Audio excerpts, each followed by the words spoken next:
Shri Krishna Chaitanya Prabhu Nityananda Shri Advaita Gadadhara Srivasadi Gaura Bhaktavrinda. Hare Krishna, Krishna Krishna, Hare Hare, Hare Rama, Rama Rama, Hare Hare. Today we are going to study Bhagavad Gita, chapter 17, verse 8 through 10. Ayusattva balarogya sukha priti vivardhanaha rasya snigdha stira hridya ahara sattvika priyaha katvamala lavanatyushna tikshna ruksha vidahinaha ahara rajasasyeshta Dhoka shoka maya pradaha Yatayamangatarasang puti paryushitam chayat Uchishtamapi chamedhyam bhojanam tamasa priyam. Translation. Foods in the mode of goodness increase the duration of life, purify one's existence, and give strength, health, happiness, and satisfaction. Such nourishing foods are sweet, juicy, fattening, and palatable. Foods that are too bitter, too sour, salty, pungent, dry, and hot are liked by the people in the modes of passion. Such foods cause pain, distress, and disease. Food cooked more than 3 hours before being eaten, which is tasteless, stale, putrid, decomposed, and unclean, is food liked by the people in the mode of ignorance. Krishna is explaining many examples of the three modes of material nature, and at this part in Bhagavad Gita, he is talking about the food. This is very important because one must strive in the beginning of spiritual life to get out of the mode of ignorance and the mode of passion and to situate oneself in the mode of goodness. Afterwards, one must even transcend the mode of goodness and reach pure goodness, or pure sattva in Sanskrit. Now, to get out of these modes, one has to pretty much study them and then eat, for example, only items in the mode of goodness. So, food in the mode of ignorance are things like meat that is very putrid and decomposed, that requires a lot of cruelty, blood, and killing animals is very ghastly. And in the West, for example, people say, well, I don't kill animals, but then they buy the meat in the superstore. And the problem is that the food is very decomposed, and they have to accept the karma of killing the animal anyway, or at least a portion of that.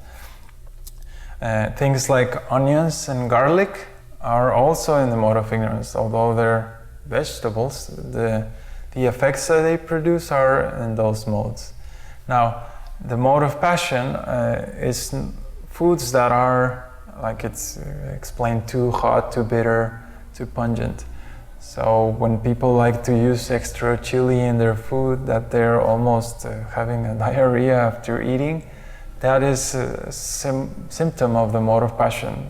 When eating, it produces disease. It's unhealthy, basically, although it appears very tasty at the moment. Foods in the mode of goodness, they are very healthy, very palatable, natural, pure, fresh. That's very important. Food that is cooked more than 3 hours, or that takes longer than that to cook, is usually mode of ignorance. So when we take to spiritual path, we should understand that what we eat is a very important element, because it will affect our consciousness And if we're eating food that to make was required cruelty and all these things, like meat, for example, then we're eating all the hormones and all the fear that the animal felt before being killed. That energy is there in the food. So we should avoid these foods in the mode of ignorance and passion and look for foods in the mode of goodness. If you are in the Western world, probably all the people that you relate to will eat food in the mode of ignorance and passion. And this is a very quick way to identify where people are at. When we eat food in the mode of goodness, this is very healthy and usually is done for healthy reasons. It's very natural, etc. But as spiritual practitioners, we should even go beyond the mode of goodness, which means pure goodness, to offer the food to God. Food prepared in the mode of goodness and then offered to God is called prasadam. God takes his meal, and then whatever is left is called mercy prasadam. And that is pure goodness or transcendental. Now, the transition between ignorance and passion towards goodness usually takes some time, and it's quite an effort, because we have taste for eating meat or alcohol or eating things that are poisonous. It's very common in Ayurveda, for example. It is mentioned that one should not mix yogurt and fruits or cold drinks with your meal, because those will generate a lot of mucus. If every morning you wake up and your nose is clogged up with mucus, that's a sign of eating in the mode of passion, because it's generating disease.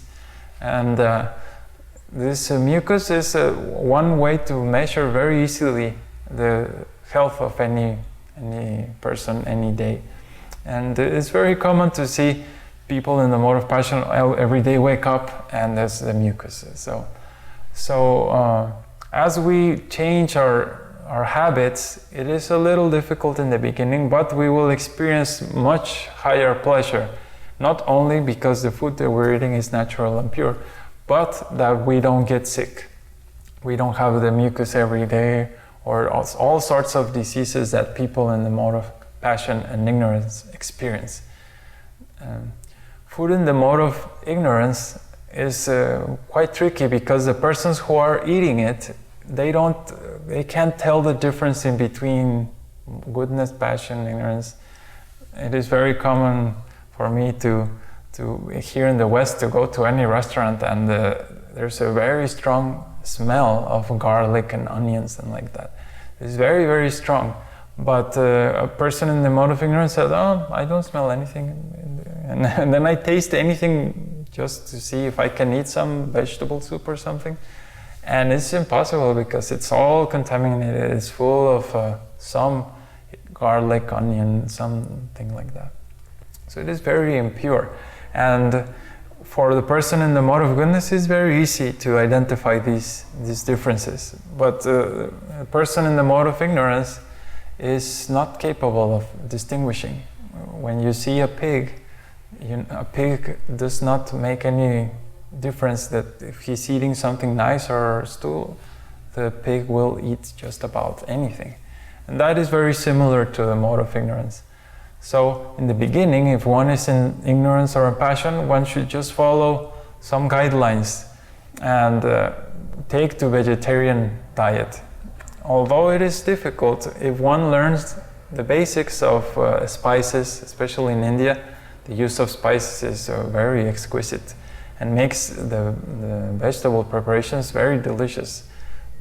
Just for example, in India there's ghee, and ghee is a wonderful purified butter. When you cook with the ghee, the taste of any vegetable that you prepare increases 100 times. And in the West there's no knowledge on how to cook like this in India. So if you look online, you will find several video courses and things like that that will teach you how to use the spices nicely.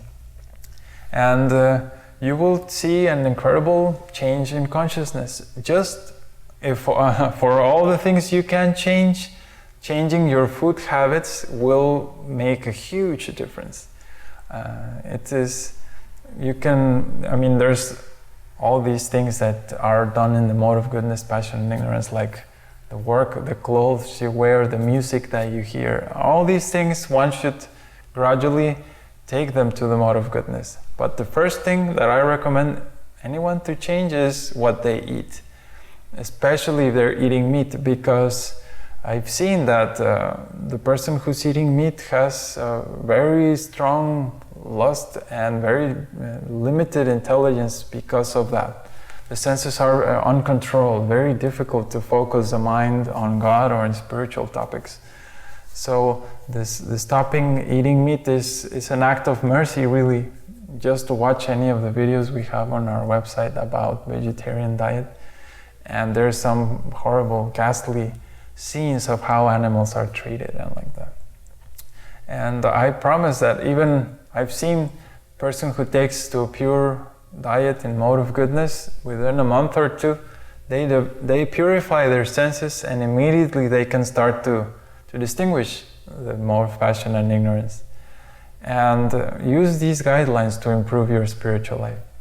If you have any comments or questions, please visit our website, thevedikway.org. Thank you. Hare Krishna.